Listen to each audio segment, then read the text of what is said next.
Anong ganap sa mundo ng showbiz?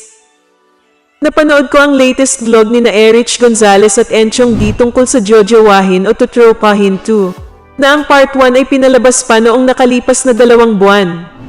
At tulad pa rin ng sagot ng marami ay pagdating kay Alden Richards ay saludo talaga sila. Yes, jojowahin ko siya, sabi agad ni Erich. Hindi ko pa siya nami-meet pero ang qualities niya. At marami rin akong nakakausap na kakilala siya. At puro magaganda ang sinasabi sa kanya. So pwede naman siguro. Sabi pa ni Erich. Pero si Zanjo Marudo ay hanggang tropa lang kay Erich. Tutropahin ko siya. Masaya siyang kasama. He's so nice. Magaan siyang kasama. Ang saya kasama ang ganyang tao. Sabi pa ni Erich. Ganon din daw si Raver Cruz na mas bet niyang tropahin kesa jowain. Ano sa palagay nyo? Papasa naman kaya si Erich kay Alden?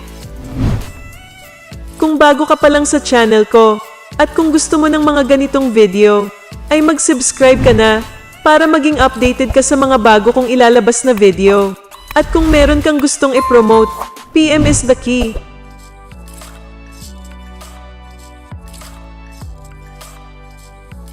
Anong ganap sa mundo ng showbiz? Bukod sa sinasabi ni Asia's multimedia star na sa taong 2021 at sa pagsisimula ng bagong dekada ng kanyang career ay gusto niyang pagtuunan ng pansin na ang personal life niya, which is having a special someone. Knowing Alden, siguradong kasama sa plano niya ang kanyang career. Ang plano ni Alden ay makapagperso ng international acting career. Isa raw ito sa mga top priorities din niya para something new rin at level up pagdating sa kanyang trabaho. Bukod sa New Year, nagdiwang nga ng kanyang ika-29th birthday si Alden. Nang tanungin ito sa interview kung ano ang New Year's resolution niya, ang sagot niya ay wala raw. Sa 10 years ko sa industry, ang New Year's resolution ko talaga is really not to make any. Para walang pressure, it's just about self-recreation and being a better version of you than last year. Move forward lang and be better with your decisions. Sabi ni Alden. At kahit nandyan pa rin nga ang COVID-19, tuloy-tuloy lang talaga ang kabisihan niya. This year, sure na ang gagawin niyang movie with Bea Alonzo at ang bago niyang serye sa GMA7. Sa mga nagtatanong kung may prospect na siyang ligawan, wala pa rin hanggang ngayon. Ano kaya sa palagay niyo? May something ka bang naaamoy? Anong ganap sa mundo ng showbiz? Isang Aldab fan ang nanindigan na umano'y may anak na sina Maine Mendoza at Alden Richards at ikinasal na raw ito. Kwento ng isang babaeng Aldab fan. Totoo raw nakasal na sina Alden at Maine.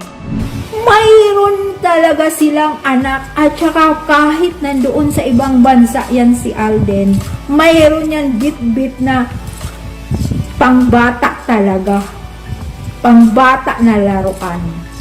Kasi kayo, huwag kayo kaagad magagalit. Dapat,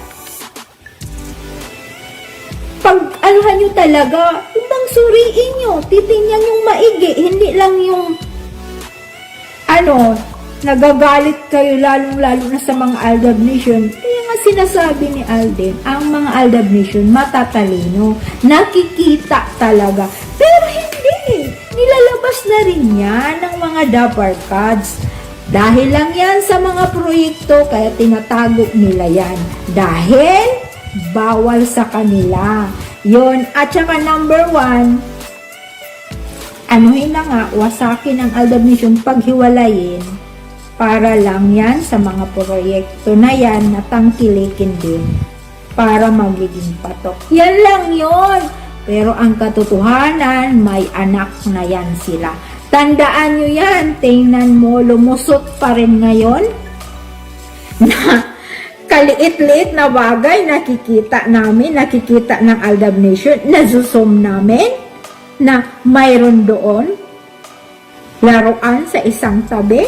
Ay! Tapos, ayan, kunyari, dalawang inumin, yung isa pang bata yung inumin. Ay, naku! Hindi na yan. Kailangan nating titingnan maigi at saka kami sasabihin nyo na umasa kami na hindi katotohanan na mag-asawa na. Kayo ang umasa, ang meaning to say, kayo kasi umasa kayong single. O, tapos babalik na rin nyo kami mga Aldab Nation na kami umasa na mag-asawan. Katotohanan yun, kinasal sila, ibulag ba kayo? Totoo nga kaya ang sinabi ng Aldab fan na ito?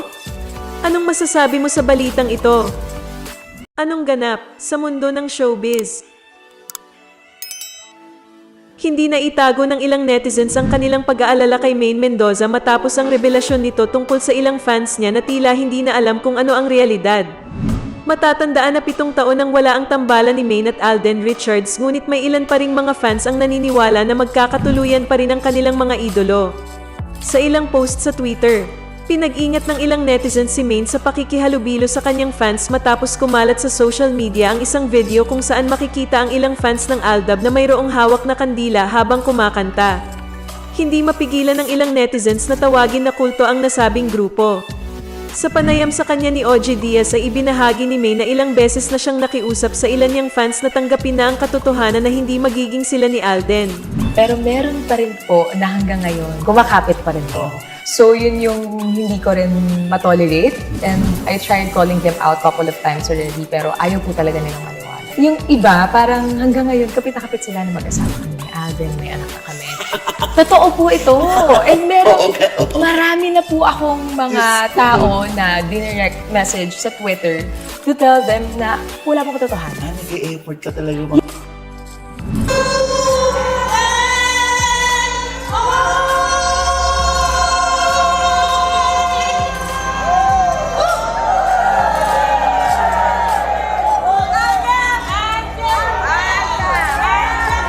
Mabuhay ang Aldab Nation!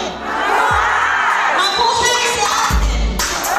Mabuhay si Maine! Mabuhay ang Aldab! Okay, salamat sa lahat na nandito. At before tayo Anong masasabi mo sa balitang ito?